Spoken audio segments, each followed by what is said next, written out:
బ్రాహ్మణులకు ఎల్లవేళలా మాగుంట కుటుంబం, దామచర్ల కుటుంబం అండగా ఉంటుందని తెలుగుదేశం పార్టీ నాయకులు అల్లూరి రవీంద్రనాథ్ రెడ్డి, ఒంగోలు అసెంబ్లీ నియోజకవర్గ అభ్యర్థి దామచర్ల జనార్దన్ అన్నారు. ఒంగోలు గోల్డ్ మర్చెంట్ అసోసియేషన్ హాల్లో బ్రాహ్మణుల ఆత్మీయ సమావేశాన్ని ఘనంగా నిర్వహించారు. ఈ కార్యక్రమానికి శ్రీశైలం ట్రస్ట్ బోర్డు మాజీ సభ్యులు టీవీ శ్రీరామ్మూర్తి అధ్యక్షత వహించారు. ఈ సందర్భంగా నాయకులు మాట్లాడుతూ బ్రాహ్మణులకు కార్పొరేషన్ ఏర్పాటు చేసి పేదరికం నుంచి ఆర్థిక వెసులుబాటు కల్పించేందుకు చిత్తశుద్ధితో కృషి చేస్తామని, మరలా తెలుగుదేశం పార్టీ అధికారంలోకి వస్తే కార్పొరేషన్ పునరుద్ధరిస్తామని చెప్పారు. సూపర్ 6 పథకాలతో పాటుగా బ్రాహ్మణులకు 50 లక్షల రూపాయల రూపు ఆదాయం వచ్చే దేవస్థానాల్లో 15,000 రూపాయల జీతం, మరికొన్ని దేవస్థానాలలో 10,000 రూపాయల జీతాలుగా ఇచ్చేటట్టుగా చంద్రబాబు నాయుడు ప్రణాళిక రూపొందించారని చెప్పారు.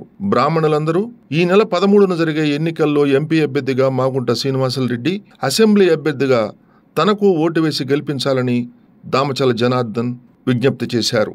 ఈ కార్యక్రమంలో రాష్ట్ర బ్రాహ్మణ సంఘం నాయకులు బుచ్చి రాంప్రసాద్, ఏబి రమణ, నాయి బ్రాహ్మణ సంఘం నాయకులు వినుకొండ సుబ్రహ్మణ్యం, హనుమంతరావు, శేఖర్, పద్మావతి, విజయ్, రవిశర్మ, ప్రసన్న కుమార్, రాష్ట్ర మహిళా ప్రతినిధి కుసుమకుమారి, మల్లికార్జునరావు, సూపర్ బజార్ మాజీ చైర్మన్ తాతా ప్రసాద్, పార్టీ సీనియర్ నాయకులు కొల్లిపల్లి సురేష్, సింగరాజ రాంబాబు, పలువురు బ్రాహ్మణ సంఘం నాయకులు, బ్రాహ్మణ ప్రముఖులు, అర్చకులు, పురోహితులు పెద్ద ఎత్తున పాల్గొన్నారు.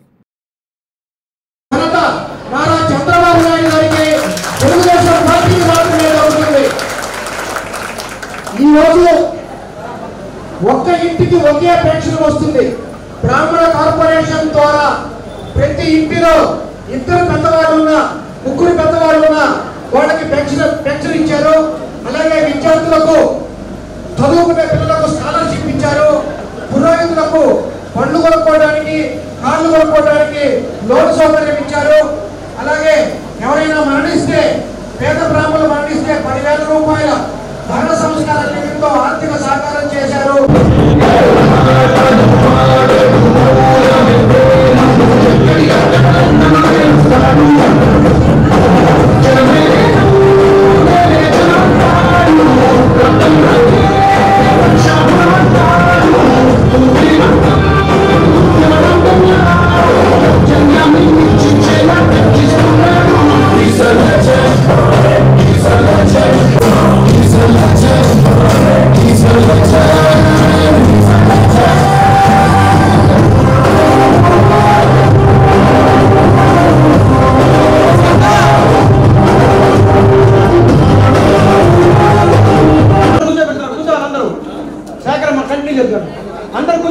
బాబు గారికి, లోకేష్ గారికి ఇచ్చే తరంలో శబాష్, మంచి మేనిఫెస్టో తయారు చేశారు అని దేవాలయంలో పీడాసులు కానీ ఆక్రమణ జరగకుండా ఎండింగ్ బోర్డు ఏర్పాటు చేస్తున్నాం.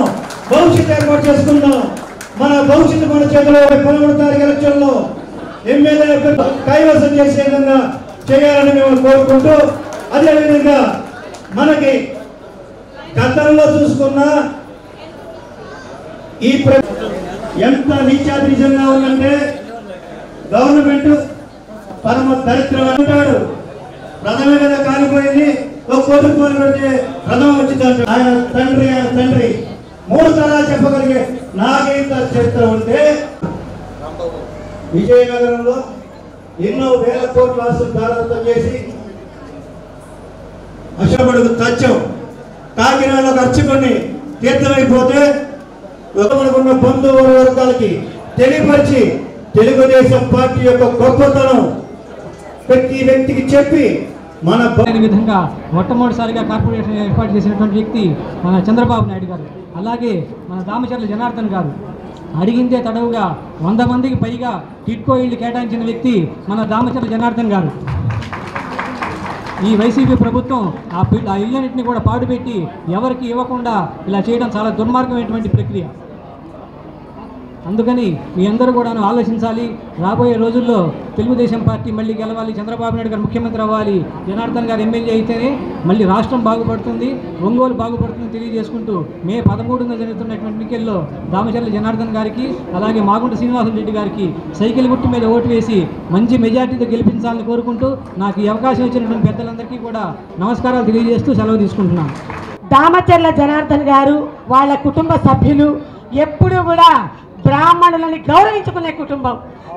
మాగుంట గారు కానీ దామచర్ల జనార్దన్ గారు కానీ వాళ్ళు ఎల్లప్పుడూ బ్రాహ్మణ శ్రేయస్సు కోరేవాళ్ళు, బ్రాహ్మణుల యొక్క వాళ్ళ ఆశీస్సులు కోరుకుంటారు.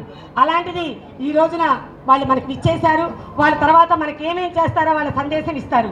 ఇంకొకటి నేను చెప్పదలుచుకున్నాను, మీరు గత 5 సంవత్సరాల నుంచి గమనిస్తూనే ఉన్నారు, బ్రాహ్మణులకి మర్యాద లేదు, హిందూ ధర్మం నాశనం అయిపోయింది, మన అర్చకుల సోదరుల్ని కొడుతున్నారు, మన దేవుడికే రక్షణ లేదు. దేవుడికి రక్షణ లేదు, దేవుడికి భక్తుడికి అనుసంధానంగా ఉండేటువంటి పూజారికి కూడా రక్షణ లేదు. ప్రతిరోజు పేపర్లో బ్రాహ్మణుల మీద దాడులు. ముఖ్యంగా మన ఒంగోలులో మన ఆస్తులు కబ్జా చేసిన వాడు బాలినేని శ్రీనివాసరెడ్డి. ఆయన పెద్ద గొప్పగా చెప్తున్నాడు, నేను బ్రాహ్మణుని గౌరవిస్తానని. గౌరవించేవాడైతే ఆ రోజున మీ సోదరిని నడి రోడ్డు మీద మున్సిపల్ ఎలక్షన్లో ఏడుస్తూ ఉంటే మన వాళ్ళతోటే తన్నిచ్చబోయాడు. మీరు ఆలోచించండి ఒక్కసారి. బ్రాహ్మణులు ఏం గౌరవించాడు? నేను నికార్సైన 6000 కుటుంబాల్లో పుట్టాను, ఒక మంచి వ్యక్తికి భార్యగా ఒక ఉన్నతమైన కుటుంబంలో ఉన్నా, నన్ను కూడా ఆ రోజున అవమానించాడు.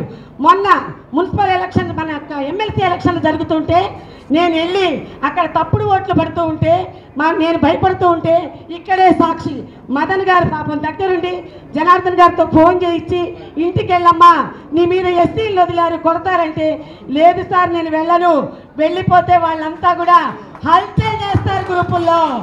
భయపడి పారిపోయిందని. భయపడ్డాను నాకు తెలియదు. నాకు తెలిసిందల్లా ఒక్కటే, దామచర్ల జనార్దన్ గారు ఆయన నా వెనకున్నారు. ఆయనని పట్టే నేను ధైర్యంగా ఈ రోజున ఇన్ని సంవత్సరాలు కూడా బ్రాహ్మణులకు అందరికీ అందుబాటులోన. ముఖ్యంగా ఇంకో విషయం చెప్తున్నా, ఎప్పుడైనా మీకు ఏ సమస్య వచ్చినా నేను ఎప్పుడు అండగానే ఉన్నాను, ఇక ముందు ఉంటాను, ఎప్పటికీ ఉంటాను అని చెప్పేసి తెలియజేసుకుంటూ నాకు ఈ అవకాశం ఇచ్చినటువంటి సోదరతుల్యుడు శ్రీ రామూర్తి గారికి నమస్కారం తెలియజేసుకుంటూ బ్రాహ్మణులందరికీ కూడా పేరు పేరున పాదాభివందనం చేసుకుంటూ ఉన్నాను. థ్యాంక్ యూ అన్నారు. ప్రాచుర్యంలో తెచ్చినవాడు మన నందమూరి తారక రామారావు గారు. ఎందుకు చెప్తున్నానంటే, ఈ తెలుగు రాష్ట్రం నుంచి మొట్టమొదటిసారిగా ప్రధానమంత్రి అయిన పివి నరసింహారావు గారు నంద్యాలలో పోటీ చేసినప్పుడు నా తెలుగువాడిగా నేను పోటీ చేయను అని పోటీ పెట్టని మహానుభావుడు ఎన్టీ రామారావు గారు. అలాగే మన ఆంధ్రప్రదేశ్కి మొట్టమొదటి ముఖ్యమంత్రి టంగుటూరి ప్రకాశం పంతులు గారు.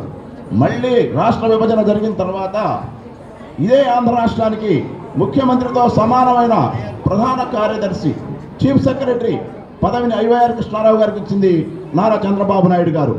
అదే రెండోసారి ఐవైఆర్ కృష్ణారావు గారికి బ్రాహ్మణ కార్పొరేషన్ చైర్మన్ ఇచ్చారు. అదే ప్రస్తుత ప్రభుత్వ ముఖ్యమంత్రి ఎల్వి సుబ్రహ్మణ్యం గారిని అత్యంత దారుణంగా అవమానించారు. తిరుమల నాశనం అయిపోతోంది, హిందూ మతం భ్రష్టుపట్టిపోతోంది, బ్రాహ్మణులు దాడులు గురవుతున్నారు. వీటన్నిటికీ మనం బయటపడాలంటే తెలుగుదేశం పార్టీ మన రాష్ట్ర ఉపాధ్యక్షులు సహృదయులు మిత్రులు దామచర్ల జనార్దన్ గారు ఎమ్మెల్యేగా రాష్ట్ర మంత్రిగా రావాలి, మాగుంట శ్రీనివాసరెడ్డి గారు ఎంపీగా రావాలి. వీళ్ళిద్దరూ వస్తేనే మనం అన్ని పనులు చేసుకోగలుగుతాం. దయచేసి రేపు రాబోయే 13వ తారీఖు ఎన్నికల్లో బ్రాహ్మణులందరూ సైకిల్ గుర్తుకు ఓటు వేయాలి. ఎన్డీఏ ప్రభుత్వం పివి నరసింహారావు గారి భారతరత్న ఇచ్చింది, అది కూడా మనం గుర్తుపెట్టుకోవాలి. ప్రకాశం పంతులు గారి విగ్రహం నారా చంద్రబాబు నాయుడు గారు ఇచ్చారు, ఈ స్థలం ఇచ్చారు. లాయర్పేటలో ఉన్న విగ్రహం నారా చంద్రబాబు నాయుడు గారు ఇచ్చింది. బ్రాహ్మణులు బాగుపడాలని తెలుగుదేశం ప్రభుత్వంలోనే, ఇది గుర్తుపెట్టుకోమని కోరుకుంటూ ధన్యవాదాలు తెలియజేసుకుంటాను. ఎన్నికలలో మీకు తెలుసు జనార్దన్ గారు శిరసాత్కారం అందరు చప్పట్ల శిరసాత్కారం సార్ నరేంద్రారెడ్డి గారికి. సోదరులు జనార్దన్ గారు సంస్కారం, ఉన్నతమైన వ్యక్తిత్వం, సహృదయత ఉన్నవాళ్ళు. ఆయన మీద పోటీ చేసిన వ్యక్తి ఎటువంటి వాళ్ళు మీకు తెలుసు. అందుకని జనార్దన్ గారిని శాసనసభకు ఎన్నిక చేయండి. అట్లాగే మాగుంట శ్రీనివాసరెడ్డి గారు సంస్కారం ఉన్న వ్యక్తి, వ్యక్తిత్వం ఉన్న వ్యక్తి. అటువంటి వ్యక్తికి ఆయనకి పార్లమెంట్ మెంబర్గా ఆయన్ని గెలిపించండి. జనార్దన్ గారికి ఒక ప్రత్యేకత ఉంది. నేను నెల్లూరు నుంచి వచ్చాను. నెల్లూరులో కూడా ఆయనకు అభిమానులు ఉన్నారు. మంచి వ్యక్తిత్వం ఉన్న వ్యక్తిగా ఆయనకు ఒక ప్రత్యేక స్థానం ఉంది. అందుకని శాసనసభకు జనార్దన్ గారికి, పార్లమెంటుకు శ్రీనివాసరెడ్డి గారికి మీ అమూల్యమైన ఓట్లు వేసి గెలిపించాల్సిందిగా ప్రార్థిస్తాను. ఒక ప్రత్యేక కమిషన్ ఏర్పాటు చేస్తానని చెప్పి నారా చంద్రబాబు నాయుడు గారు బ్రాహ్మణ పురోహితుల భద్రత కోసం, దేవాలయాల భద్రత కోసం ప్రత్యేక చట్టాన్ని తీసుకొచ్చి కమిషన్ ఏర్పాటు చేస్తానని చెప్పారు. తర్వాత ఆయన పురోహితులకు, వంట బ్రాహ్మణులకి మనం కులవృత్తిగా కావాలని చెప్పాం, అది కూడా చేస్తానని చెప్పాడు. బ్రాహ్మణ కార్పొరేషన్, క్రెడిట్ సొసైటీలను కూడా పునరుద్ధరింపజేస్తానని కూడా ఆయన చెప్పడం జరిగింది. అది తర్వాత తిరుపతితో సహా అన్ని దేవాలయాలలో కూడా ఒక పూజారితో పాటు మరొక బ్రాహ్మణ్ణి డైరెక్టర్గా అపాయింట్ చేస్తానన్నారు. కమిటీలో మనల్ని డైరెక్ట్ ట్రస్టీ బోర్డు మెంబర్గా కూడా అపాయింట్ చేస్తానని చెప్పి నారా చంద్రబాబు నాయుడు గారు చెప్పారు. అపర బ్రాహ్మణులు అపార్ట్మెంట్స్ వీటిలో ఉన్న కల్చర్ ఉన్న చోట్ల బ్రాహ్మణులు అపర కర్మలు చేసుకోవడం చాలా కష్టంగా ఉందండి అని చెప్తే ప్రతి నియోజకవర్గంలో కూడా అపర కర్మలు చేసుకుంటానికి మీకు ఒక భవనాన్ని కట్టిస్తానని చెప్పింది నారా చంద్రబాబు నాయుడు గారు. మీ ద్వారా మీకు తెలియజేసుకున్నా. వేద విద్య అభ్యసించే వాళ్ళకి కార్పొరేషన్ ద్వారా మనం డబ్బులు ఇవ్వడం జరుగుతుంది.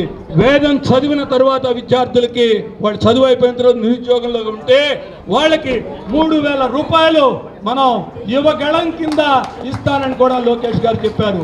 తర్వాత ఇది మన వాగ్దానాలు, మనకున్నటువంటి commitment on Brahmin community Nara Chandrababu Naidu గారికి. ఇక వాళ్ళు ఇచ్చిన వ్యవహారం ఒక్కసారి మనం చూద్దాం. 2019 మేనిఫెస్టోలో వాళ్ళు అర్చకులకు రిటైర్మెంట్ విధానాన్ని రద్దు చేస్తానని చెప్పాడు. ఆ ఒక్కటే చేసింది. అర్చకులు వేతనాలు పెంచలేదు.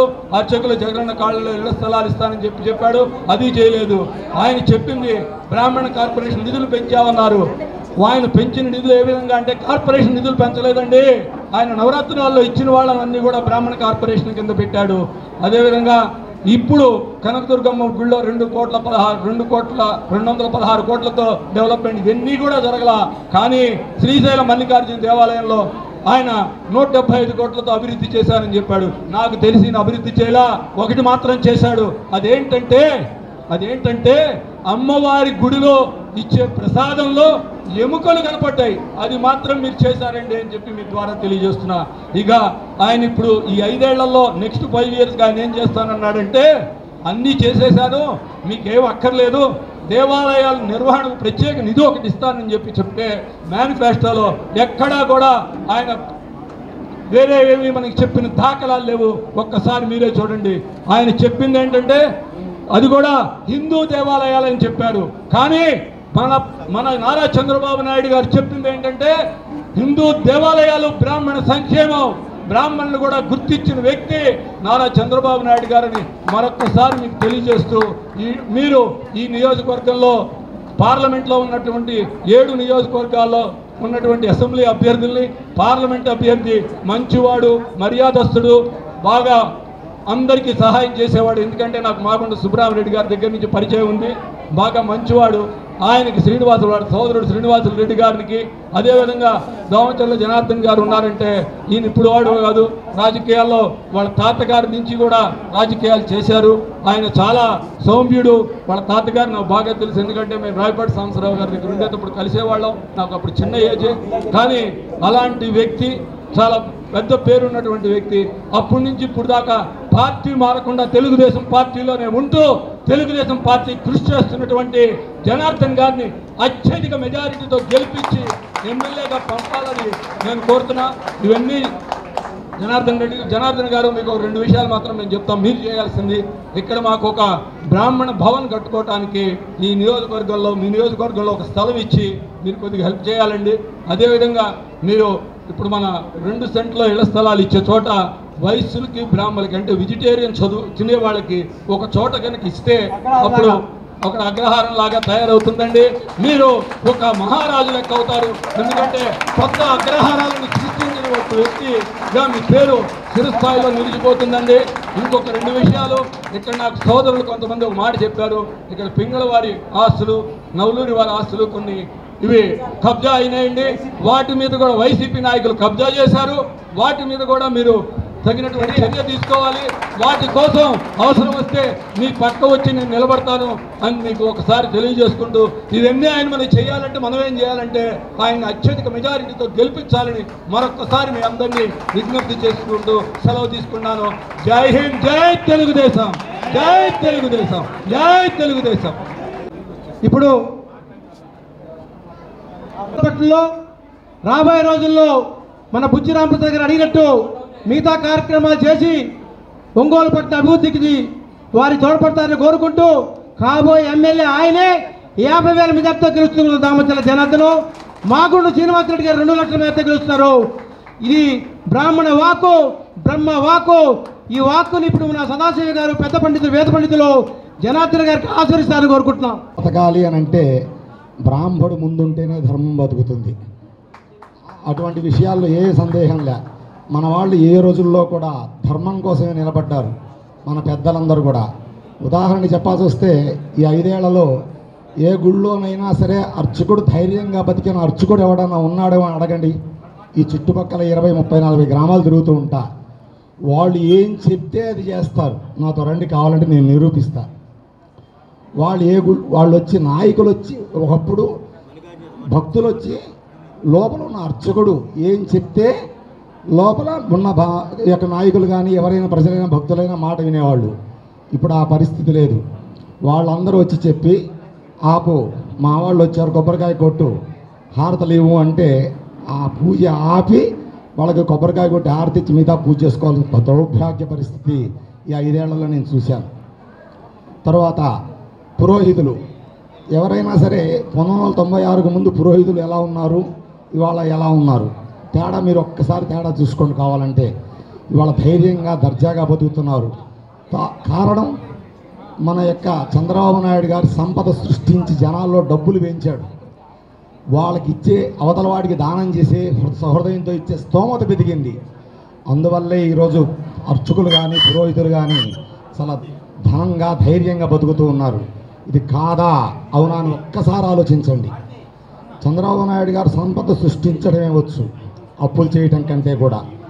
ఆయన మనమందరం ట్యాక్స్ కడుతున్నామా లేదండి? ప్రతి వస్తువు మీద మనం ట్యాక్స్ కడుతున్నాం.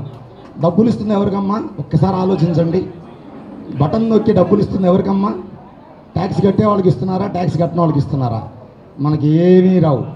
మనమందరం కలిసి మనం ధైర్యంగా ధర్మం ముందుగా నిలబడగలిగితే మన వెనక సమాజం బ్రాహ్మడు ముందు నడిస్తేనే సమాజం వెనక నడుస్తుంది. ఏ తరాల్లో చాణక్యుడి దగ్గర నుంచి ఈ రోజు వరకు ఎక్కడైనా చెక్ చేయండి. ముందు బ్రాహ్మడు ఉంచున్నప్పుడు మాత్రమే వెనక అందరూ వచ్చి, వాళ్ళకి తెలియజేసే బాధ్యత మంది. ఇవాళ మనందరం దయచేసి అడుగుతున్నా, ధర్మానికి ఓటేయండి, నిజాయితీకి ఓటేయండి. ఎవడో వచ్చి అసలు ధర్మాన్ని నాశనం చేస్తానంటాడు, ఎవడు మాట్లాడు. ఇక్కడ రథాలు కాలిపోతూ ఉంటాయి, ఎవరు మాట్లాడు. రాములు వారు తలకాయ తీసేస్తారు, వాడి మీద కేసే ఉండదు. మీరు అవునా కాదా నిర్భయంగా ఆలోచించి ఓటేయండి. ఇవన్నీ మీకు మానసికంగా తెలియాలి. వాళ్ళు ఆ రోజుల్లో ఇవన్నీ జరిగినాయా? రోడ్ ఎక్స్టెన్షన్స్లో అనేక గుళ్ళు, అనేక మసీదులు, అనేక చర్చులు తీసేశారు. అదంటే ఒక ముద్దు పెట్టే స్వామీజీ గురించి చెప్పి ఆయన చేత చంద్రబాబు నాయుడు గారు రోడ్ల మీద ఉన్న గుళ్ళు కనిపించాడు. ఇవాళ గుళ్ళు ఆయన ఎందుకు పడగొట్టాడు, వీళ్ళెందుకు తేనె తుట్టు తగలబెడితే గ్రహాలు ఎందుకు తగలబడ్డాయో ఒకసారి చెక్ చేసుకోండి. అందువల్ల మనం ధైర్యంగా, బ్రాహ్మణ మిత్రులందరూ చాలా ధైర్యంగా బతకాలి అని అంటే ఎప్పుడైనా సరే మనం ఈ తెలుగుదేశం పార్టీ వాళ్ళ ఓటు వేసినప్పుడు మాత్రమే నిర్భయంగా. ఎందువల్ల తెలుసో తెలియదో నాతో రండి. ధర్మాన్ని ఆచరించే మన తర్వాత వైశ్యులు ఉంటారు. వైశ్యుల తర్వాత ధర్మాన్ని ఆచరించే కులం ఏదైనా ఉందని చెక్ చేసుకోండి కావాలంటే ఎవరైనా. నిజంగా రండి. ఇవాళ పట్టణాల్లో మీకు అర్థం కాదు, పల్లెటూళ్ళకి రండి. ఇవాళ గుళ్ళల్లో పోషణ ఎవరు చేస్తున్నారు?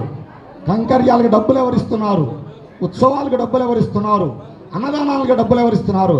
ఆఖరి కాళహస్తి గాలిగోపురం గుడి కడితే ఎవరిచ్చారో ఒక్కసారి ఆలోచించండి. ఏదైనా సరే నా బోటోళ్ళు పోయి అయ్యా ఈ మంచి కార్యం చేద్దామనంటే ధైర్యంగా తెలుగుదేశం పార్టీ వాళ్ళు చాలా ఉదారంగా డబ్బు ఇచ్చిన సందర్భాలు లక్షల కొలలు ఉన్నాయి. కావాలని మీరు చెక్ చేసుకోండి. నేనే అతిశయంగా చెప్పడం అవి వేదిక మీద అబద్ధం చెప్పాలంటే వాడు మరణించిన వాడితో సమానం. నేను కళ్ళతో చూసింది మాత్రమే మీ అందరికీ తెలియజేస్తున్నా. అందువల్ల మీరు ఎవరైనా సరే ధర్మం గురించి మాట్లాడాల్సి వస్తే అది తెలుగుదేశం పార్టీ ఉంటుంది మన వెనక, బ్రాహ్మణిక వెనక, ధర్మం వెనక. మీరు కనుక ఈరోజు వచ్చే రోజుల్లో కూడా చంద్రబాబు నాయుడు పురోహితులకి, అర్చకులకి చాలా చాలా రకాలుగా మనకు ప్రోత్సాహకాలు ఇచ్చారు. అవన్నీ అందాలన్నా మనం మనం మనం మన వాళ్ళని గౌరవించుకోవాలన్నా ఇవాళ విచిత్రం ఏంటంటే నేను తెలుగుదేశం పార్టీ, ఆయన వైసీపీ పార్టీ అంటే వైసీపీ పార్టీ ఆయన పలకరించడానికి తెలుగుదేశం పార్టీ ఆయన భయపడుతున్నాడు. అసలు అదేందో కారణం ఏందో నాకు తెలియదు. అంటే కొడతారా, తిడతారా, అలా అర్థం కావట్లా. అందువల్ల మీరేం భయపడద్దు. నేను మీ ముందుంటా. కష్టమైన నష్టమైనా సరే నేను భరాయిస్తా. మీరు ధైర్యం ఉండి నా వెనక నడవగలిగితే నేను మీ అందరినీ, మీకు ఏ ఆపద వచ్చినా ఒంగోలు బ్రాహ్మణీకంలో నేను ముందు వచ్చి నిలబడటానికి సిద్ధంగా ఉన్నాను. ఖచ్చితంగా మీరు ఎప్పుడు భయపడవద్దండి. నాకు ఫోన్ చేయండి. నన్ను తెలుగుదేశం పార్టీ వాళ్ళు తట్టి లేపేది అదే. మీకేం కావాలి, మీకు ఏ సపోర్ట్ కావాలని రోజు వచ్చి తిరిగిపోతుంటారు. రంగనాథ్ గారిని అడగండి. మేము వచ్చి ఇలా మీ బ్రాహ్మణమయ్యా మీరు ఇలా అడగకూడదయా అంటే కాదు, మీకు మేము ప్రొడక్ట్ చేస్తాం. మీరు అసలు పిరికి పడాల్సిన అవసరమే లేదు. నేను ముందుంటా. ఈ భోగం వస్తే మీరు అనుభవించండి, కష్టం వస్తే నేను వచ్చి ముందు నిలబడతానని సభాముఖంగా తెలియజేస్తున్నా ఖచ్చితంగా. అందువల్ల ఎవరైనా సరే ఈ రోజుల్లో చంద్రబాబు నాయుడు గారి ఆధ్వర్యంలో తెలుగుదేశం పార్టీల తరఫున దామచర్ల జనార్దన్ గారు ఎమ్మెల్యేగా, ఎంపీగా మాగుంట శ్రీనివాసరెడ్డి గారు నిలబడుతున్నారు. అఖండమైన విద్యార్థితోటి ఎవరైనా సరే నేను ఇల్లు తిరుగుతున్నా, ఏ ఇంటికి పోయినా ఏం చెబుతున్నావు సార్, నువ్వు మా ఇంటికి రావద్దు, నేను నీకు ఓటేస్తా. అసలు ఎంత భయపడుతున్నారు. అసలు భయపడొద్దు. మీరు ఓటు వేయండి. దామచర్ల జనార్దన్ గారిని 50,000 పైన మెజార్టీతో మనం గెలిపించగలిగితే మన వెనక మనం దగ్గరకు వచ్చి నిలబడతాడు. మాగుంట శ్రీనివాసరెడ్డి గారిని ఎప్పుడు 1,00,000 ఓట్లు వస్తాయి, ఇతడు 2,00,000 ఓట్లతో నిలబెట్టగలిగితే వాళ్ళు మనల్ని ఎప్పుడు ఆదరిస్తారు, ధైర్యంగా నిలబడతారు.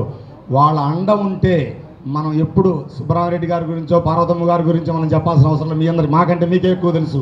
అందువల్ల వాళ్ళు చాలా నిజాయితీ పరులు, తగాదాలకు రారు. వాళ్ళ పని ఏందో వాళ్ళు చేసుకుంటారు. జనార్దన్ కానీ శ్రీనివాసరెడ్డి గారు కానీ అటువంటి వాళ్ళని మనం నడిస్తే, వాళ్ళ వెనక నడిస్తే మనకి ఏ ఆపద రాదు అని భావన చేసి సభాముఖంగా తెలియజేస్తూ ఈ అవకాశం ఇచ్చిన శ్రీరామూర్తి అన్నగారికి నా కృతజ్ఞతలు తెలియజేస్తూ నేను ఇంతటితో సెలవు తీసుకుంటున్నాను. ఇంకెవరి మీద కూడా దాడులు జరగటం లేదు. అలాంటప్పుడు చంద్రబాబు నాయుడు గారికి ముందు, చంద్రబాబు నాయుడు గారికి తరువాత మనం చూసినట్లయితే గత ప్రభుత్వంలో, మన తెలుగుదేశం ప్రభుత్వంలో ఏ ఒక్క బ్రాహ్మణుడి మీద కూడా దాడి అనేటటువంటి జరగలేదు. అలాగే హిందూ దేవాలయాలు, మనకున్నటువంటి దేవాలయాల మీద దేని మీద కూడా దాడి జరగలేదు. కానీ ఈ ప్రభుత్వం వచ్చిన తర్వాత ఖచ్చితంగా మన వాళ్ళనే టార్గెట్ చేసి మరి మన వాళ్ళ మీద దాడులు చేయడం, మన దేవాలయాలు కూల్చివేయడం లాంటివి జరుగుతున్నాయి. కాబట్టి మనం ఖచ్చితంగా మనకి అండగా నిలబడేటటువంటి ఇంకొకటి, మీరు 5 నిమిషాలు జనార్దన్ గారు వస్తున్నారు. 5 నిమిషాల టైం.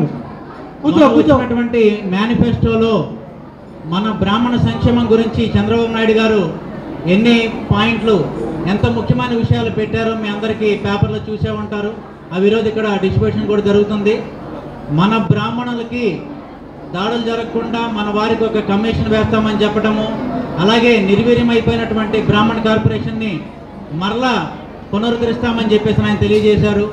కాబట్టి మన బ్రాహ్మణ జాతి మొత్తం కూడా ఖచ్చితంగా తెలుగుదేశం పార్టీకి అండగా నిలబడి ఇక్కడ మన దామచర్ల జనార్దన్ రావు గారికి, అలాగే ఎంపీగా మాగుంట శ్రీనివాసరెడ్డి గారికి మన యొక్క ఓట్లు వేసి మన సత్తా చూపించి మన మీద జరిగేటటువంటి దాడుల్ని జరగకుండా మనమే చేసుకోగలం. ఆ ఒక్క అవకాశం మీ అందరి చేతుల్లో ఉంది. కాబట్టి ఖచ్చితంగా ఈసారి తెలుగుదేశం పార్టీకి ఓటేసి దామచర్ల గారిని, మాగుంట గారిని గెలిపించవలసింది కోరుకుంటూ సెలవు తీసుకుంటాం. ఎవరి వల్ల అవుతాయి అనేది మనం చరిత్ర చూసుకుంటే మనకు కావాల్సింది బ్రాహ్మణ కార్పొరేషన్ సోమవతు. పేద విద్యార్థులకు, అందరి విద్యార్థులకు 1వ తరగతి నుంచి ఎక్కడి వరకు డిగ్రీ, పీజీ వరకు మనకి స్కాలర్షిప్లు కావాలా, సోమవతు. అలాగే గరుడ పథకం, అది లేదండి మనకి అందరికీ తెలుసు. మరణించిన వారికి గడపదగా ఒకటి ఉన్నది, అది లేకుండా పోయింది, అది కూడా కావాలా శుభమవుతూ. ఇవన్నీ కావాలంటే మనం అందరం చేయాల్సింది ఏమిటంటే, అమ్మా అందరూ వినండి, బ్రాహ్మణ కుటుంబాల్లో అందరూ వినండి, మనము మన గోత్రాలు బాగుండాలా, మన కుటుంబాలు బాగుండాలా, ఈ సమాజంలో అందరూ బాగుండాలి. కాబట్టి ఖచ్చితంగా తెలుగుదేశం పార్టీకి మనము సంపూర్ణ విజయాన్ని చేకూర్చాలా. అందరూ తదాస్తు అని చెప్పండి ఒకసారి. దిగ్విజయ ప్రాప్తిరస్తు, దిగ్విజయ ప్రాప్తిరస్తు. यो वैतां ब्रह्मणो वेद अमृतेनामृतां पुरीं ब्रह्मज ब्रह्माज आयुः कीर्तिं प्रजां दधः भागतेजेनैवैनं प्रणजति ब्रह्मण आर्षे च बुद्धरेत् ब्राह्मण वै सर्वा देवताः सर्वाभिरेवैनं देवताभिरुद्धरति यावतीर्वै देवतास्ताः सर्वा वेदविदिब्राह्मणे वसन्ति तस्मात् ब्राह्मणेभ्यो वेदविद्भ्यो दिवे दिवे नमस्कुर्यान्नाश्लीलङ्कीर्तये एव देवताः प्रीणाति पर्याप्य अनन्तरायाय सर्वस्तोमदिरात्र उत्तममहर्भवति यै सर्वस्य यद्यै सर्वमेव तेन आप्नोति सर्वं जयति शतं जीवशरथो वर्धमानयित्यपि निगमो भवति मरुतजेन वर्धयन्ति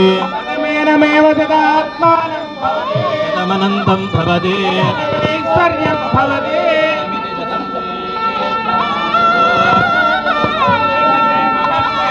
भवति भजते मिहावः मूर्धा परमेष्टे सुवर्चा समानानाभुत्तमश्लोको अस्तु शतमानं भवति शतायुः पुरुषः शतेन्द्रियायुष्येवेन्द्रिये प्रतिष्ठते राजद्वारे राजमुखे सर्वत्र सर्वकार्येषु आनुकूल्यता फलसिद्धिरस्तु उन्नत पदवी योग्यता फलसिद्धिरस्तु आयुर्वर्चो यशो बलाभिवृद्धिरस्तु पार्वती परमेश्वरानुग्रह प्रसादेन यजमानस्य शीघ्रमेव प्रवेश अधिकार योग्यता सिद्धिरस्तु तदनन्तरं मन्त्रिवर्य अधिकार सिद्धिरस्तु पार्वती परमेश्वरानुग्रह प्रसादेन यजमानस्य शीघ्रमेव पुनरधिकार योग्यता सिद्धिद्वारा अमात्य पदवी योग्यता सिद्धिरस्तु ते नमस्कुर्यान्नाश्लीलङ्कीर्तये एव देवताः प्रीणाति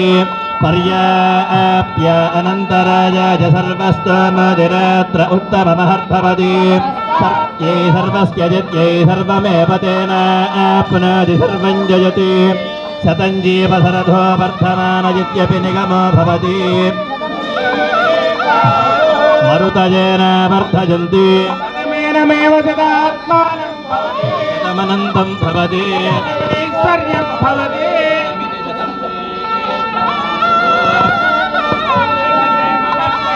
भवति भजते मिहावः मूर्धा परमेष्टे सहस्राक्षः सहस्रपाद सभौमे विश्वतो वृत्वा अच्छदिष्टदशाङ्गुलौ पुरुष ये वेदगुं सर्वो यद्बोधं यच्च भव्यो उदामृतत्वस्य शानः यदन्नेनातिरोहति एतावानस्य महिमा अधोऽध्यायागुष्य पुरुषः पादोऽस्य विश्वभूतानि त्रिपादस्यामृतं दिवि त्रिपादोर्ध्ववदैः पुरुषः पादोऽस्येह भवात् पुनः ततो विश्वङ्ग्रामदो शासनानसने अपि तस्माद्विराडजायत विराजो अधिपुरुषः सजातो अश्यरिष्यत पश्चाद्भूमि मधोपुरः यत्पुरुषेण हविषा देव ఇప్పుడు మామూర్తి గారు చిన్నపిల్లలకి మెమోంటోలు ఇప్పించవలసిందిగా దామచర్ల జనార్దన్ అతిథులు చదివించాలి. పిల్లలందరికీ మెమోంటోలు వరుసగా రండి, వరుసగా రండి.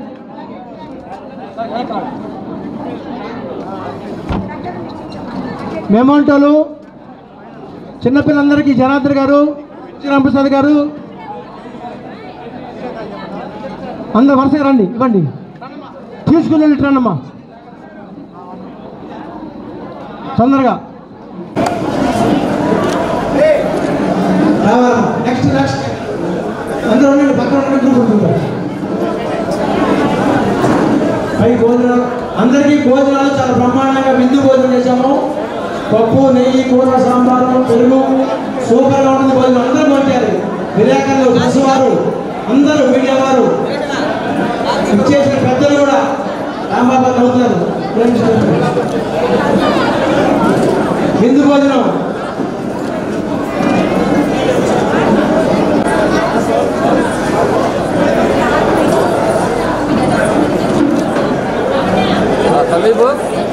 మన పెద్దలందరికీ బ్రాహ్మణ ఆహార కమిటీ అందరూ ఫోన్ చేయాలి. అందరికీ చాలా బ్రహ్మాండం జరిగింది సమావేశం. అందరికీ కమిటీ వారికి ధన్యవాదాలు, నమస్సుమాంజలు. అందరూ ఫోన్ చేసి వెళ్ళాలి. చాలా బాగా పనిచేశారు కమిటీ వారందరూ. అందరికీ నమస్సుమాంజలు, ధన్యవాదాలు. ఇలానే ఎలక్షన్ దాకా పనిచేయాలి.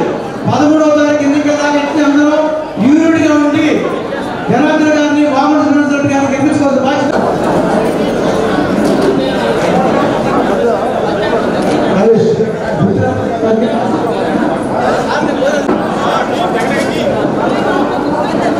శంకర్ స్కూల్ తీసుకోండి, ఏమంటారు కొంచెం వెనకలండి.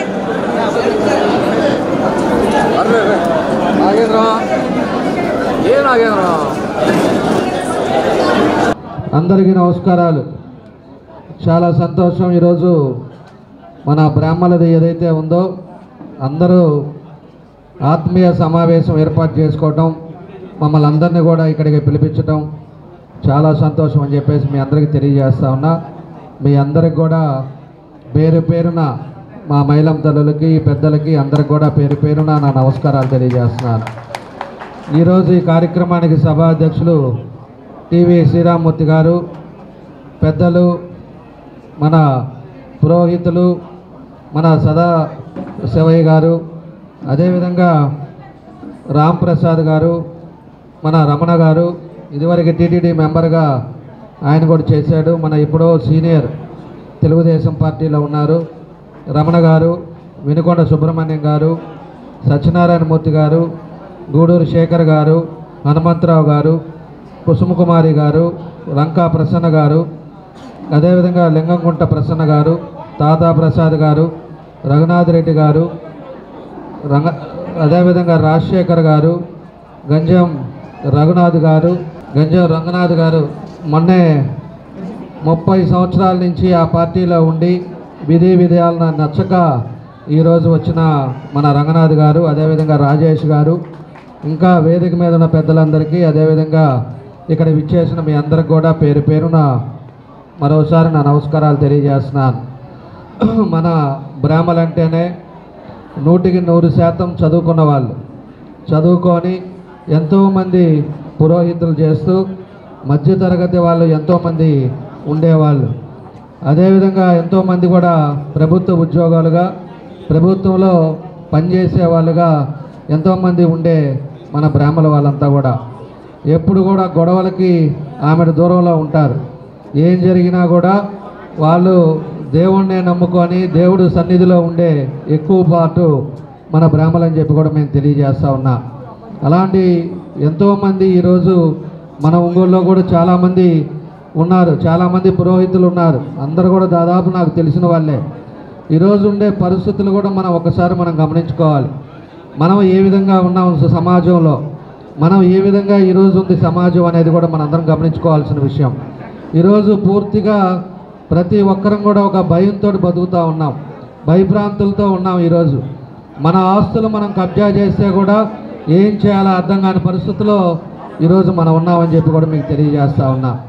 కాబట్టి మనం ఒకసారి మీరు ఆలోచించుకుంటే 2014-19లో ఎక్కడన్నా కూడా ఒంగోలులో ఏదైనా కూడా ఇలాంటి ఇబ్బందిపోయిన కార్యక్రమాలు జరిగినాయి అని చెప్పేసి మిమ్మల్ని అడుగుతూ ఉన్నా. పరిస్థితులు ఒకసారి మీరు చూసుకుంటే ఆ రోజు ఉండే పరిస్థితుల్లో ప్రశాంతమైన వాతావరణం ఉండేది. ప్రశాంతంగా ఎవరు కూడా ఎవరి పనులు వాళ్ళు చేసుకునే పరిస్థితులు ఉండేవి. ఈరోజు వాతావరణం ఏ విధంగా ఉంది, మన సైట్లకు కూడా మనకి ఉంటాయా ఉండవా అనేది పరిస్థితులు లేకుండా పోయాయి. రాత్రి గంజాయి తాగే వాళ్ళని తీసుకొచ్చి రాత్రి ఫెన్సింగ్ వేసే పరిస్థితులు మన ఒంగోలులో ఉన్నాయి. దొంగ స్టాంపులు పెట్టి రిజిస్ట్రేషన్లు చేస్తే మనకు తెలిసే లోపలికే 5 చేతులు మారే పరిస్థితులు మన ఒంగోలులో ఉన్నాయి. అలాంటి వాతావరణం మన ఒంగోలులో ఉందని చెప్పి కూడా మీకు తెలియజేస్తున్నా. ఎందుకంటే మీ అందరికి కూడా మీ అన్నీ తెలుసు ఏం జరుగుతుంది, మన పరిస్థితులు ఎట్లా ఉన్నాయి. ఈ వ్యవస్థ ఈ జగన్ రెడ్డి సైకో జగన్ రెడ్డి వచ్చిన తర్వాత రాష్ట్ర పరిపాలన విధానంగా ఉంది. అదేవిధంగా గుళ్ళ మీద ఈరోజు 12 గుళ్ళ మీద మేజర్ టెంపుల్స్ మన రాష్ట్రంలో ఉండేవాళ్ళ దాని మీద దాన్ని కూడా ధ్వంసం చేసే పరిస్థితి, దౌర్జన్యం చేసే పరిస్థితిలో ఈరోజు ఈ రాజశేఖర రెడ్డి ప్రభుత్వం వచ్చిన తర్వాత జరిగిందని చెప్పి మీకు గుర్తు చేస్తూ ఉన్నా. ఇదివరకంతా కూడా గుళ్ళల్లో కూడా ఎక్కడా కూడా ఇబ్బంది లేకుండా ఎక్కడ ప్రశాంతమైన వాతావరణంలో అందరూ ఉండేవాళ్ళు. ఈరోజు ఏ గుడి మీదకి వస్తారో, ఏ గుడికి సంబంధించిన పొలాల మీదకి వస్తారో ఆ పొలాలకు కబ్జా చేస్తారో, లేకపోతే ఈ విధమైన పరిస్థితులు ఈరోజు ఉన్నాయి. ఈరోజు ఒకటే కాదు, మన బ్రాహ్మలే కాదు, అన్ని రంగాల్లో అన్ని సంఘాల్లో కూడా ఈరోజు పూర్తిగా అందరినీ సర్వనాశనం చేశారు. అతను ముఖ్యమంత్రి ఈ ఒక్క అవకాశం అని చెప్పేసి వచ్చిన వ్యక్తి ఆయన వ్యాపారాల కోసం వచ్చాడు తప్పితే ఈరోజు రాష్ట్ర ప్రయోజనాల కోసం రాలా. రాష్ట్ర ప్రయోజనాలు ఈరోజు ఏదో విధంగా ప్రజలకు ఉపయోగపడదామనే కార్యక్రమంలో రాలేదని చెప్పి కూడా నేను ఈ సందర్భంగా మేము తెలియజేస్తూ ఉన్నాం. ఆయన ఇసుక వ్యాపారం, మద్యం వ్యాపారం, అదేవిధంగా ఈ స్థలాలు ఇట్లాంటివన్నీ కూడా రాష్ట్రంలో ఏం వస్తుందో ఇవన్నీ కూడా దోచుకొని వెళ్ళటానికి వచ్చాడు తప్పితే ఈరోజు రాష్ట్ర ప్రయోజనాలు రాష్ట్రానికి ఏదైనా చేద్దామనే ఆలోచనలో లేకపోవటం మన దురదృష్టకరం అని చెప్పి కూడా మీకు తెలియజేస్తూ ఉన్నాం. అదివరకు తెలుగుదేశం టైంలో చంద్రబాబు నాయుడు గారు తిరిగి ఎన్నో కంపెనీలు తీసుకొచ్చారు. ఈరోజు ఒక్క కంపెనీ లేకుండా పోయింది. ఒక్కరికన్నా కూడా చదువుకున్న వాళ్ళకి ఉద్యోగాలు లేకుండా పోయింది. ఎవరికి కూడా ఉద్యోగాలు లేకుండా ఇబ్బందులు పడే పరిస్థితుల్లో ఈరోజు ఉన్నారని చెప్పేసి కూడా మేము తెలియజేస్తూ ఉన్నాం. అలాంటిది ఈరోజు ఖాళీగా ఉండి చదువుకొని కష్టపడి చదివించి తల్లిదండ్రులు పంపిస్తే ఈరోజు చదువు అయిపోయిన తర్వాత వాళ్ళకి ఉద్యోగం రాకుండా వాళ్ళ ఇంట్లో కళ్ళ ముందు తిరుగుతున్నప్పుడు ఆ బాధ ఏందనేది ఆ తల్లిదండ్రులకు తెలుస్తూ ఉంది. కానీ ఈరోజు ఉండే కంపెనీలు కూడా పంపించారు. మన దగ్గర కూడా పేపర్ మిల్లు శంకుస్థాపన చేసాం. ఆ రోజు 25,000 కోట్ల ప్రాజెక్టు. ఆ ప్రాజెక్టు వచ్చి చేస్తుంటే 16,000 మందికి ఉద్యోగాలు వచ్చాయి. అది కూడా ఈరోజు ఈ సైకో జగన్ రెడ్డి వచ్చిన తర్వాత దాన్ని మళ్ళా వాళ్ళని ఏదో విధంగా బెదిరించే లోపలికి వాళ్ళు తీసుకెళ్ళి ఈరోజు గుజరాత్లో వాళ్ళు పెట్టడం జరిగిందని చెప్పి కూడా మీకు తెలియజేస్తూ ఉన్నా. ఆ విధంగా మన దగ్గర కూడా ఆ కంపెనీ కూడా వెళ్ళిపోయింది. ఎవరైనా కూడా ఎంతోమంది ముఖ్యమంత్రులు మారారు. ముఖ్యమంత్రి అనేవాళ్ళు సంపదని రాష్ట్రానికి ఏ విధంగా సృష్టి చేయాలనేది చూడాలి. ఏదో విధంగా 10 రూపాయలు ఆదాయాన్ని రాష్ట్రానికి ఎట్లా వస్తుంది, అదేవిధంగా ఆదాయం వచ్చిన ఆదాయాన్ని ఏ విధంగా ఖర్చు పెడితే ప్రజలకు ఉపయోగం ఉంటుందో చూసుకోవాల్సిన బాధ్యత ఆ ప్రభుత్వం మీద ఉంటుంది.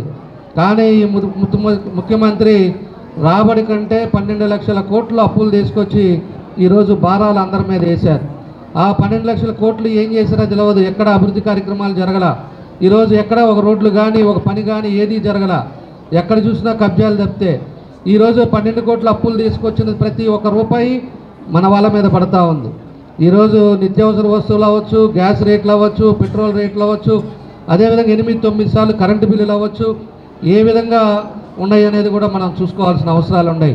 రీసెంట్గా ఒకటి వదిలేరు, మళ్ళా మన స్థలం మన డబ్బులు పెట్టి మనం కొనుక్కుంటే ఆ కొనుక్కున్న స్థలానికి ఒరిజినల్ డాక్యుమెంట్స్ ఏమో ప్రభుత్వంలో ఉంటాయంట, మనకేమో జిరాక్స్ కాపీ ఇస్తారంట. అంటే ఇంక పెట్టడానికి ఇంకేమీ లేకుండా ఆల్రెడీ మనకి రాజధాని కూడా 3,700 కోట్లకి అది కూడా పెట్టాడు. 370 కోట్లకి అది కూడా తాకట్టు పెట్టాడు. ఇంకా మిగిలింది ఏంటంటే ప్రజల ఆస్తుల అవసరం. ఇప్పుడు ప్రజలు రిజిస్ట్రేషన్ చేసుకుంటే ఆ ఒరిజినల్ డాక్యుమెంట్ వాళ్ళ దగ్గర పెడితే మనం జిరాక్స్ ఇచ్చాలంట. అంటే మన సొంత డబ్బులు పెట్టి మనం కొనుక్కుంటే కూడా దానికి ఉండే పరిస్థితిలో ఈరోజు ఈ ప్రభుత్వంలో ఉందని చెప్పి నేను తెలియజేస్తా ఉన్నా. కాబట్టి కొత్తవన్నీ పెట్టి ప్రజల్ని ఏ విధంగా హింసించాలో ఈరోజు ఈ 5 సంవత్సరాలు చూసాం. కక్ష సాధింపులు చూసాం. ఈరోజు అనేక ఇబ్బందులతోటి ఎంతమంది బయటికి రాకుండా ఇంట్లోనే బాధపడ్డోళ్ళు మనం చూసాం. ఇలాంటి వ్యవస్థ నుంచి బయటికి రావాలి. ఎప్పుడు కూడా సమాజంలో అన్ని పనులు జరుగుతా అన్ని విధాలుగా ఇబ్బంది లేకుండా మన ప్రాంతం కూడా డెవలప్ చెందేటట్టుగా ఉండాలి. అంటే ఒక ప్రశాంతమైన వాతావరణం, ఒక సమర్థవంతమైన నాయకుడు ముఖ్యమంత్రి అయితేనే ఈరోజు ఈ పరిస్థితులు వస్తాయని చెప్పి కూడా మీకు తెలియజేస్తున్నా. కాబట్టే పవన్ కళ్యాణ్ గారు కానీ అటు బీజేపీ మోడీ గారు కానీ వీళ్ళందరూ కూడా ఇలాంటి పరిస్థితి ఈ రాష్ట్రానికి వచ్చింది, ఇలాంటి పరిస్థితి రాకూడదు, ఇతను ఒక నియంత పాలన, ఫ్యాక్షనిస్ట్ పాలన, బయట ఎవరన్నా మాట్లాడితే వాళ్ళ మీద కేసులు పెట్టే పరిస్థితులు ఉన్నాయని చెప్పి వాళ్ళందరినీ కూడా కాదనుకొని ఈరోజు వీళ్ళ ముగ్గురు కూర్చొని మాట్లాడుకున్న తర్వాతే ఈరోజు అందరూ కలిసి ఈరోజు పోటీలు జరగటం కూడా జరుగుతుందని చెప్పి మీకు తెలియజేస్తా ఉన్నా. వీళ్ళందరూ కలిసే మన మేనిఫెస్టో కూడా డిజైన్ చేయడం కూడా జరిగిందని చెప్పి తెలియజేస్తున్నా. ఇదివరకు కూడా 14లో కూడా బ్రాహ్మణ కార్పొరేషన్ ఆ రోజు పెట్టినప్పుడు మేము ఎమ్మెల్యేగా ఉండేటప్పుడు ఆ రోజు 500 కోట్ల రూపాయలు బ్రాహ్మణ కార్పొరేషన్కి ఆ రోజు కేటాయించారు మన చంద్రబాబు నాయుడు గారు. అనేక మందికి సేవలు అందించాం. అనేక మంది పేదవాళ్ళు ఎవరైతే ఉంటారో వాళ్ళకంతా కూడా లోన్లు ఇప్పించాం. మా వల్ల ఏది మా దృష్టికి వచ్చినవన్నీ కూడా ఆ రోజు కార్పొరేషన్ ద్వారా మేము అన్నీ కూడా చేసాం. ఇందాక వచ్చేటప్పుడే బయట ఆమె చూపిస్తూ ఉంది. ఇదిగోనండి అప్పుడు మాకు ఇచ్చిన లోన్ తోటి పచ్చళ్ళు వ్యాపారం పెట్టుకున్నాను, పచ్చళ్ళన్నీ అమ్ముతున్నానని చెప్పి ఒక ఆమె బయట ఉండి నాకు చెప్పడం జరుగుతూ ఉందని చెప్పి కూడా మేము తెలియజేస్తున్నా. అట్లా కాళ్ళ మీద పెట్టుకొని కాళ్ళ మీద నిలబడే విధంగా పార్టీ అనేది ఒక ముఖ్యమంత్రి అనేవాళ్ళు ఆ విధంగా మనం చూసుకోవాలి. వాళ్ళ దగ్గర ఆర్థిక ఇబ్బందులు ఉన్నా కూడా మనం చేతిని ఇవ్వడానికి వాళ్ళకి 10 రూపాయలు సహాయం చేసి ప్రభుత్వం నుంచి వాళ్ళ కాళ్ళ మీద వాళ్ళు నిలబడేటట్టుగా చేయాల్సిన బాధ్యతలు కూడా ఆ ప్రభుత్వం మీద ఉంటుంది. కానీ ఈ ప్రభుత్వం మన ఆస్తులు ఏమున్నాయా మనం ఇలాక్కుందాం అనే ఆలోచనతో ఇక్కడ ఉండే ప్రభుత్వం ఉందని చెప్పి కూడా మీకు తెలియజేస్తున్నా. ఇవన్నీ కూడా మీ అందరికీ కూడా తెలుసు. ఈరోజు 2 గంటలు దాటింది, అయినా ఇంతమంది పెద్దోళ్ళు ఉన్నారు, షుగర్ పేషెంట్స్ ఉన్నారు, అయినా కూడా కదలకుండా ఏవైనా ఒక మంచి ఉద్దేశంతో మీ అందరూ కూడా ఈరోజు ఈ కార్యక్రమానికి ఆ విధంగా ఉన్నారు అంటే దాని విధంగా ఉండే పరిస్థితులు కూడా మీకు 90% అర్థమై ఉంటుందని చెప్పి నేను కూడా భావిస్తూ ఉన్నా. కాబట్టి మన ఒంగోలులో తప్పకుండా రేపు వచ్చే తెలుగుదేశం పార్టీ మన మాగుంట కూడా రేపు మంచి మెజార్టీతోటి ఇద్దరం కూడా గెలుస్తాం. ఖచ్చితంగా మీ అందరికి కూడా అండగా ఉంటాం. మేము ఉండే 14-19లో బ్రాహ్మణులు ఎక్కడున్నా కూడా ఏ గుడైనా బ్రాహ్మణుల మీదైనా ఒక్క చెయ్యి కానీ ఒక కేసు కానీ ఏదైనా జరిగిందా అనేది కూడా మిమ్మల్ని అందరినీ కూడా నేను అడుగుతా ఉన్నా. ఎప్పుడు కూడా మేము చాలా గౌరవిస్తుంటాం. మేము అనేక రకాల పూజలు చేసేవాళ్ళం, అనే విధంగా భక్తితోటి ఉండేవాళ్ళం. కాబట్టి ఎప్పుడు కూడా బ్రాహ్మణులు అయిన తర్వాత ఒక ప్రత్యేక గౌరవం ఉంటుంది మాకు. ఆ గౌరవంతో మేము అనేక కార్యక్రమాలు నా దృష్టికి వచ్చి చేశాను తప్పితే ఎక్కడా కూడా బ్రాహ్మణ ఆస్తులు ఉన్నాయా, లేకపోతే బ్రాహ్మణులు ఎవరిని పట్టుకుంటే 10 రూపాయలు వస్తాయి, లేకపోతే ఎవరు ఏం చేస్తున్నారా అనేది దాని మీద ఎప్పుడు యోచన చేయాల. మాకు కావాల్సింది ఏ ప్రాంతం అభివృద్ధి చెందాలి. మన ఒంగోలు అదివరకు పెద్ద పల్లెటూరుగా ఉండే ఒంగోలుని మార్పు తీసుకురావడానికి మనం ఏం చేయాలి, మనం ఏం చేస్తే ప్రజలు సంతోషంగా ఉంటారని చెప్పి మేము అనేక కార్యక్రమాలు ఆ రోజుల్లో మేము చేసిన తర్వాతే ఈరోజు ఉండే పరిస్థితుల్లో 90% మేము కంప్లీట్ చేసాం. మనకి మేజర్ సమస్య తాగునీరు సమస్య ఉంది. తాగునీరు సమస్యని మనం పోగొట్టాలని చెప్పి ఆ రోజు 165 కోట్లు పెట్టేసి మంచినీళ్ళు స్కీమ్ తెస్తే ఈ రోజుకి 5 సంవత్సరాలు అయితే కూడా దాన్ని పూర్తి చేయలేకపోయారు. 80% చేశాం. నేను ఇప్పుడు హామీ ఇస్తున్నా, అతనికి చేయలేదు కాబట్టి మేము 1 సంవత్సరం లోపల ఒంగోలులో మంచినీళ్ళు అనేది సమస్య లేకుండా పూర్తి చేస్తామని చెప్పి తెలియజేస్తా ఉన్నా. ఆ మంచినీళ్ళు కూడా 80% మేము కంప్లీట్ చేశాం కాబట్టి అదేవిధంగా పోతురాజు కాలువది కూడా 85 కోట్లు పెట్టి ఆ రోజు మేము శాంక్షన్ చేపిస్తే ఆ గవర్నమెంట్ అప్పుడు కోడ్ వచ్చిన తర్వాత అయిపోగానే అది డబ్బులు వచ్చినాయి. అప్పుడు స్టోన్ వేశారు, దాన్ని ఇంతవరకు పోతురాజు కాలువ చేయాల. ఆ పోతురాజు కాలువ కూడా తప్పకుండా కూడా ఈ 5 సంవత్సరాలు కానీ మన ప్రభుత్వం ఉంటే ఒంగోలులో కూడా మీకు ఏది అడగటానికి కూడా ఛాన్స్ ఉండేది కాదు, అన్నీ కూడా పూర్తి చేసి ఉండేవాళ్ళం. కానీ మీరందరూ కూడా చాలామంది ఒక్కసారి అనే లోపలికి ఇతను ఏదో చేస్తాడని చెప్పి అన్ని సీట్లు ఇచ్చారు. దానివల్ల ఈరోజు బాధపడే పరిస్థితులు తీసుకొచ్చారు. రాష్ట్రాన్ని 20 సంవత్సరాలు వెనక్కి తీసుకెళ్లారు. కాబట్టి ఈరోజు పోతురాజు కాలం కూడా కంప్లీట్ చేస్తాం. టిట్కో హౌసెస్ ఏదైతే 80% కంప్లీట్ అయిందో మన కళ్ళ ముందే మీరు అందరూ కూడా చూశారు. 6,000 ఇళ్ళు, 6,000 ఇళ్లను కూడా ఎవరైతే డబ్బులు కట్టి ఎవరైతే పేదవాళ్ళు కావాలని అడిగారో వాళ్ళందరూ కూడా ఖచ్చితంగా 6 నెలల లోపలే టిట్కో హౌసెస్ కూడా వాళ్ళకి ఇస్తామని చెప్పి కూడా మేము తెలియజేస్తా ఉన్నా. అదేవిధంగా 2 సెంట్లు భూమి ఇంకా కూడా ఎవరైతే పట్టాలు ఇబ్బంది పడుతున్నారో వాళ్ళందరికీ కూడా 2 సెంట్లు భూమి ఇస్తాం. ఇందాక మన వాళ్ళు అడిగినట్టు ఖచ్చితంగా బ్రాహ్మణులకు కూడా ప్రత్యేకించి బ్రాహ్మణ కాలనీ కింద 2 సెంట్లు అగ్రహారం కింద 2 సెంట్లు భూమి వాళ్ళకు కూడా ఇస్తాం. అవసరం అనుకుంటే 2.5 లక్ష మనకి హౌసింగ్లో కూడా వాళ్ళకి శాంక్షన్ చేయించి వాళ్ళకి డబ్బులు ఇస్తామని చెప్పి ఈ సందర్భంగా మేము తెలియజేస్తా ఉన్నా. అదేవిధంగా పోయిన మన టైంలో మనకి బ్రాహ్మణ భవన్ కూడా ఆ రోజు మేము చేసి ఆ రోజు 600 గదులు కూడా దానికి కేటాయించాం. కాకపోతే కట్టుబడి జరగలేదు. దాన్ని మళ్ళా కట్టుబడి మొదలుపెట్టి దాన్ని బ్రాహ్మణ భవన్ని కూడా దాన్ని కూడా ఈ 4 సంవత్సరాల్లో మనం పూర్తి చేస్తాం. బ్రాహ్మణులు కూడా పేదవాడు ఈరోజు ఒక పెళ్లి చేయాలంటే 5 లక్షలు 10 లక్షలు అవుతా ఉంది. ఏదైనా కళ్యాణ మండపం తీసుకోవాలంటే ఈరోజు ఆ పరిస్థితి రాకుండా మీకు ఉచితంగా ఉండేటట్టుగా బ్రాహ్మణ భవన్లో బ్రాహ్మణులు ఫ్రీగా చేసుకునే విధంగా కూడా మన కార్పొరేషన్ నుంచి అది పెట్టి అది కూడా చేస్తామని చెప్పేసి కూడా మీకు తెలియజేస్తా ఉన్నా. ఏదైతే మేజర్గా ఇంకా ఉన్నాయో మనకి తోపుడుబడి వెనక పక్క మన బ్రాహ్మణ సైట్ ఒకటి ఉంది. ఆ సైట్ కూడా కొంత భాగం దేనికో ఉపయోగించారు, ఇంకా ఉంది. దాన్ని మీరందరూ కూడా ఎప్పుడు ఇది చెప్పినా కూడా బ్రాహ్మణులకు సంబంధించిందే దాన్ని ఉపయోగిస్తాం, దాన్ని బ్రాహ్మణులకే కేటాయిస్తామని చెప్పి కూడా మీకు ఈ సందర్భంగా మేము తెలియజేస్తూ ఉన్నాం. కాబట్టి మనము ఒకసారి మీరందరూ కూడా గమనించుకోండి. ఇంతమంది డయాస్ మీద పెద్దలు ఉన్నారు. అదేవిధంగా మన శివానంద సదాశివ పెద్ద ఆయన కూడా ఉన్నాడు. మీరందరూ కూడా నేను అనేది ఎన్నికల ముందు మనం ఇలా అంతా మాట్లాడుకునేది కాదు, ఎన్నికలు వచ్చినప్పుడు మనం కూర్చునేది కాదు. ఎన్నికలు అయిపోయిన తర్వాత కూడా సంవత్సరానికి ఒకసారి ఎవరైతే ఉన్నారో పెద్దలంతా కూడా ఇలానే మీటింగ్ పెట్టాలి. మీటింగ్ పెట్టుకొని సమస్యల మీద మనం మాట్లాడుకోవాలి.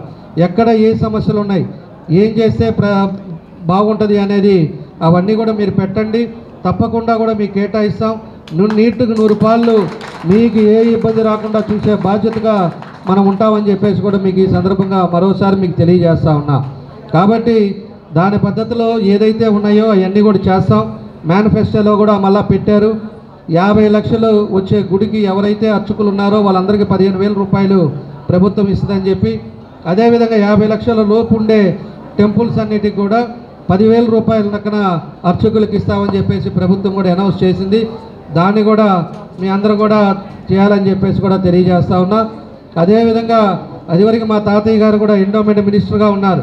మీ అందరికి కూడా తెలుసు. దేవాదాయ శాఖ మంత్రిగా ఉన్నప్పుడు కూడా దేవాదాయకి సంబంధించిన గుళ్ళు ఎన్నిటికీ ఆయన చేశాడో, ఎన్ని విధాలుగా కూడా గుళ్ళకి సంబంధించిన అభివృద్ధి కార్యక్రమాలు ఆయన చేశాడు అనేది కూడా మనం గుర్తుపెట్టుకోవాలి. కాబట్టి ఇలాంటివన్నీ కూడా ఉన్నాయి. సమస్యలు ఏదైతే ఉన్నాయో మనకు అవన్నీ కూడా ఇచ్చేదానికి కూడా మనం అన్నీ చేస్తామని చెప్పేసి కూడా మరోసారి మీ అందరికి కూడా తెలియజేస్తున్నా. పేదవాళ్ళు బ్రాహ్మణులు ఎవరైతే పెళ్లి చేసుకుంటారో వాళ్ళకు కూడా ఆ రోజుండే కార్పొరేషన్ నుంచి కూడా లోన్లు ఇప్పించాం, కార్పొరేషన్ డబ్బులు ఇప్పించాం. ఇవన్నీ కూడా కార్పొరేషన్ రేపు వచ్చిన తర్వాత ఏమేం చేస్తే బాగుంటుందో, ఎవరు పేదవాళ్ళు ఉన్నారో వాళ్ళందరికీ కూడా నా వల్ల అయ్యే కృషి నేను తప్పకుండా చేస్తానని చెప్పి మనస్ఫూర్తిగా మీ అందరికి కూడా తెలియజేస్తా ఉన్నా. అదేవిధంగా బ్రాహ్మణ పొలాలు ఆస్తులు ఎవరైతే లాక్కున్నారో, ఎవరైతే మీకు బిల్డింగులు కట్టకుండా అడ్డం పడుతున్నారో, మిమ్మల్ని కూడా డబ్బులు అడుగుతున్నారు. ఎవరైనా పేదవాళ్ళు ఇల్లు కట్టుకుంటున్నారంటే దానికి గద్దల మాదిరి వచ్చేదను, మాకు ఇంత కట్టాలి, ఇంత చెల్లిస్తేనే మీరు ఇల్లు కట్టాలి అని చెప్పి వాళ్ళని కూడా బెదిరించారు. అలాంటిది మేము తెలియజేస్తున్నా. మేము ఉండే టైంలో 14-19లో ఏ ఇంటి దగ్గరికి ఎవరు రాలేదు. ఎంతోమంది అపార్ట్మెంట్లు కట్టారు, అపార్ట్మెంట్ల దగ్గరికి ఎవరు పోలా, లేఅవుట్లు వేశారు, వాళ్ళ దగ్గరికి ఎవరు పోలా. మేమంతా కూడా ఎవరు చేసుకున్న వాళ్ళ వ్యాపారాలకు చేసాం. అంతేగాని ఇప్పుడు ఎవరు ఏ పని చేస్తున్నా కూడా వస్తారు, మాకు ఇంత కట్టిస్తేనే మీరు మళ్ళీ పని మొదలు పెట్టండి అని చెప్పి బెదిరించే పరిస్థితుల్లో మన ఒంగోలులో ఉందని చెప్పి కూడా మీకు తెలియజేస్తా ఉన్నా. కాబట్టి ఇలాంటి వ్యవస్థ పోవాలి. చదువుకున్న వాళ్ళు మీరందరూ కూడా ఆలోచించండి. వ్యవస్థ మీకు పీస్ఫుల్గా ఉండాలి. మనం ఇంట్లో పొద్దున పోయామా, మనం పని చేసుకున్నామా, ఇంటికి వచ్చామా, ఇంటికి వస్తే ప్రశాంతంగా ఉండాలి తప్పితే ఎవడొస్తాడో, ఎవరు రౌడీ ముఖం వస్తాడో, ఇంటి మీద పడతాడో, ఏమి ఇబ్బందులు వస్తాయో అనే పరిస్థితి మనకు రాకుండా ఉండాలి అంటే మీ అందరూ కూడా మంచి ఆలోచనతోటి రేపు ఎంపీకి ఎమ్మెల్యేకి 2 కూడా సైకిల్ గుర్తుకేసి మంచి మెజార్టీతోటి గెలిపించండి. తప్పకుండా కూడా మీకు అన్ని విధాలుగా కూడా మేము అండగా ఉంటామని చెప్పి ఈ సందర్భంగా మీ అందరికీ తెలియజేస్తూ ఉన్నాం. అదేవిధంగా చంద్రబాబు నాయుడు గారు రావటం ఈసారి ఈ రాష్ట్రానికి అవసరం. చంద్రబాబు నాయుడు గారు లాంటి ముందు చూపు ఆలోచనతోటి ఏదైతే 20 సంవత్సరాల ముందు ఏం జరగబోద్దో ఆలోచించి రాష్ట్రానికి ఎన్నో రకాలుగా సేవలు అందించే వ్యక్తులు అలాంటి వాళ్ళు ఉంటేనే మీ పిల్లల భవిష్యత్తు, మీ కుటుంబాల భవిష్యత్తులు బాగుంటాయి. అంతేగాని ఇంకా కూడా ఏదో వాళ్ళ మాయ మాటలో వర్గం బిదేలో లేకపోతే ఇంకోటో ఒకటి చేసుకున్నారు అంటే ఈ రాష్ట్రాన్ని ఎవరు కాపాడలేరని చెప్పి కూడా మీకు తెలియజేస్తున్నా. బార్లో పోతా మీ ఇల్లు బాగుంది అనిపిస్తే మీకే తెలియదు, కాగితాలు కూడా మారిపోతాయి. తర్వాత పోలీసు వాళ్ళు వచ్చేదను ఇంట్లో నుంచి బయటేస్తారు, ఇది నా ఇల్లు అని చెప్పి. అలాంటి వ్యవస్థ కూడా వచ్చే పరిస్థితి ఇప్పుడు చూసింది మనం 25% ఈ సైకో జగన్ పరిస్థితి. అదే కానీ ఇంకా 50% పెరిగిందంటే ఏ విధంగా ఉంటాడో మనం గుర్తుపెట్టుకోవాలి. ఇలాంటి వ్యవస్థ మనకు అవసరం లేదు. మీరందరూ కూడా చదువుకున్న వాళ్ళు, డైలీ కూడా కష్టపడి పొద్దున్న 5 గంటలకు లేచి పురోహితం చేసుకుంటా దేవుడి సన్నిధిలో ఉండేవాళ్ళు. దేవుణ్ణి కూడా కోరండి, రాష్ట్రాన్ని బాగు చేయమని చెప్పి. మీరందరూ కూడా పొద్దున్నే గుళ్ళో ఉంటారు కాబట్టి ఆ దేవుణ్ణి కూడా కోరి ఈ రాష్ట్రం బాగుపడాలంటే మంచి ప్రభుత్వం రావాలి, చంద్రబాబు నాయుడు గారు ముఖ్యమంత్రి అవ్వాలని మీ అందరూ కూడా భగవంతుడికి రోజు ఈ 10 రోజులు కూడా పూజ చేసి మంచి మెజారిటీతో తెలుగుదేశం పార్టీ మళ్ళీ అధికారంలోకి రావాలని కోరుకుంటూ ఈరోజు ఒక మంచి సమావేశాన్ని ఏర్పాటు చేశారు. మాకేమో చాలా ప్రోగ్రాముల వల్ల మనకు 12 గంటలకు టైం ఇచ్చాము, కాకపోతే 1 గంటకు వచ్చాము, గంట లేట్ అయింది. అయినా కూడా ఆకలిని కూడా పక్కన పడేసి మీరందరూ కూడా ఈ కార్యక్రమాన్ని జయప్రదం చేసినందుకు మీ అందరికీ మనస్ఫూర్తిగా నా అభినందనలు, ధన్యవాదాలు తెలియజేస్తూ ఖచ్చితంగా మీరు ఆలోచించుకొని అటు మాగుంట శ్రీనివాసరెడ్డి గారికి ఇటు నాకు 2 కూడా సైకిల్ గుర్తుకేసి మీరందరూ కూడా గెలిపించాలని చెప్పేసి మనస్ఫూర్తిగా మీ అందరినీ కోరుకుంటూ మీ అందరికీ పేరు పేరున నా అభినందనలు, ధన్యవాదాలు తెలియజేస్తూ సెలవు తీసుకుంటున్నాం. మేనిఫెస్టో సందర్భంగా చంద్రబాబు నాయుడు గారికి